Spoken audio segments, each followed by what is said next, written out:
because the thing I want to try to avoid if they're losing track of time is that they wake up and I say, okay, it's Saturday, and then they wake up and I go, okay, it's Thursday, or they wake up again, okay, it's Monday. It's like I'm sort of giving the game away. I need to provide it to them in a way that allows them each day to sort of hopefully get a sense of it themselves. Sudden fascination spike of random things, just because learning those things makes your world come alive. Didn't care about tectonic plates, but now I do. That's a really good point. I have something for that. So this, let me see if I can pull it up again. I was looking at it. So the arc that I'm planning for here is set in a small coastal fishing town. The big crazy idea of this arc is that the party has been taken on effectively like a were curse, but it's not like a werewolf curse. It's like a were sea monster curse.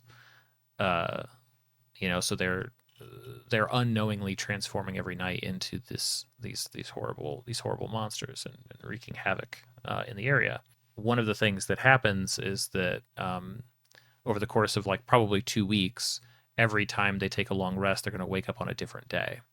And the reason for that is because they're basically being discombobulated. They're losing track of themselves, losing time. And I think a fun way to simulate that is going to have them basically,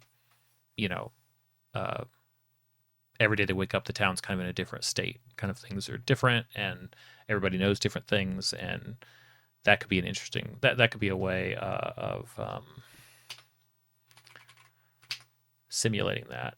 And while looking into different ways to display a calendar for them. So yeah, this is what I found. God, it's so cool.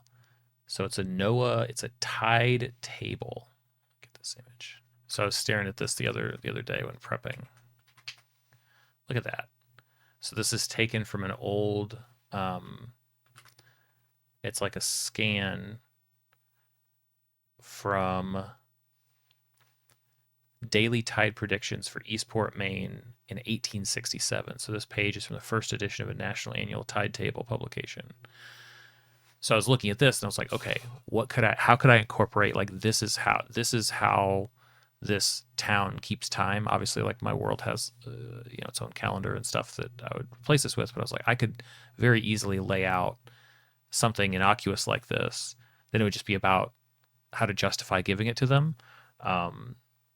And so the one idea that I had was maybe I would make I think the town could be on experiencing like or preparing for a festival. Like maybe these 2 weeks are kind of before, during, and then aftermath of this festival. And so they have like brochures out for like, yeah, what to do, how to prepare. And on the back of it could be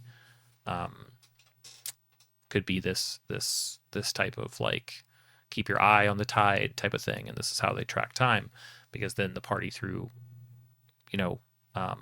handling this prop would get a sense of like what the day is, because the thing I want to try to avoid if they're losing track of time is that they wake up and I say, okay, it's Saturday, and then they wake up and I go, okay, it's Thursday, or they wake up again, okay, it's Monday. It's like I'm sort of giving the game away. I need to provide it to them in a way that allows them each day to sort of hopefully get a sense of it themselves.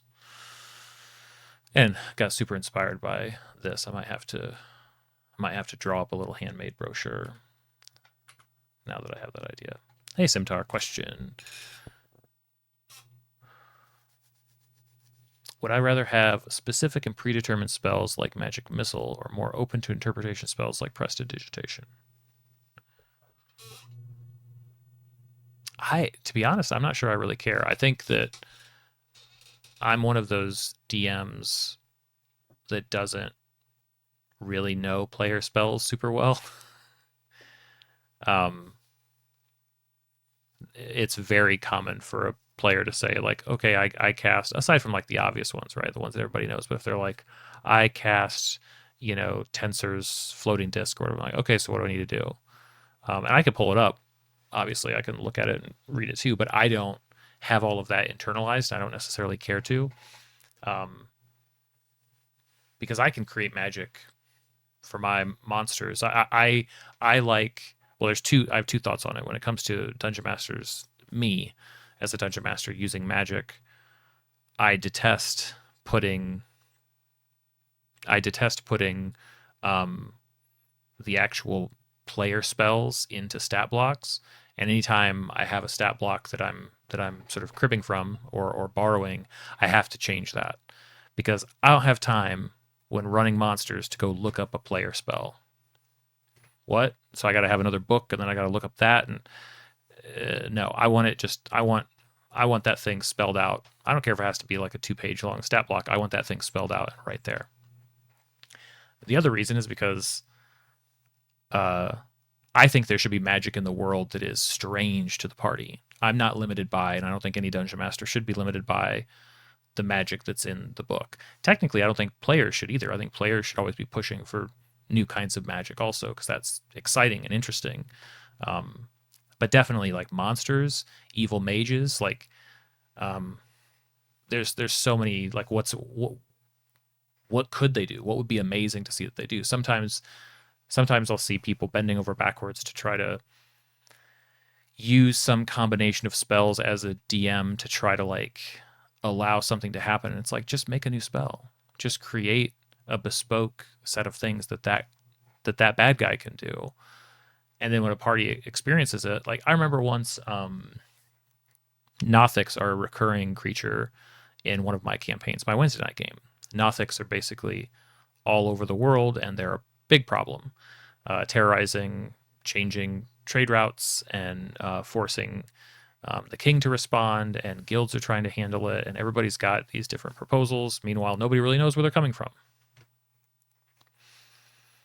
And there's this one particular spot, Nothics, in my world at least, maybe in all lore, are drawn to magic. So there's this one particular like magical hotspot where the Nothics for a long time were able to consume a lot of magic.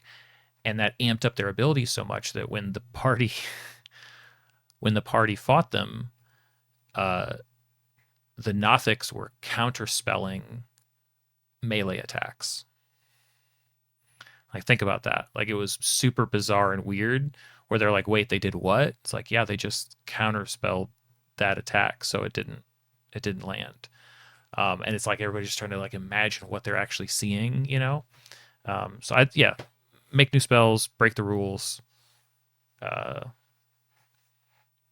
world should feel really weird and foreign. That's a good way to do it. You're the same way, Soulkeeper? Awesome. Man, I might be hand making a brochure tonight, huh? I don't know how I feel about that. Maybe I guess I could always make it digitally,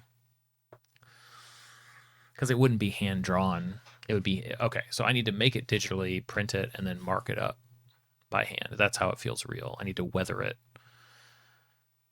Because in theory, these people would be able to, like, printing presses exist in my world. So, say, how long have I been world building, TTRPGing, DMing? About 6 years, almost 7. I guess I should start saying 7. Still feel pretty new. Part of the reason that I run as much as I have is trying to catch up, trying to get experience, time at the table, time with the game.